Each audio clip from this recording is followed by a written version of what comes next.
Hello everyone, in today's video I'll show you on how you can set up Eufy Doorbell Chime.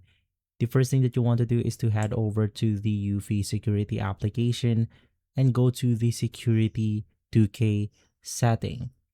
From there it will then take us to this page on which you have to click on the indoor chime setting. It's going to be on the bottom of your screen right here. For the next one, you want to plug the chime to your home base and then you can then confirm it on the application. Select I've plugged in a USB dongle. Right after, we can then plug the chime to the power outlet and then head over back to the application.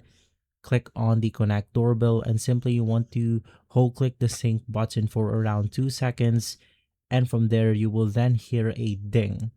After hearing a ding, just confirm it on the application as shown on the second screenshot right here.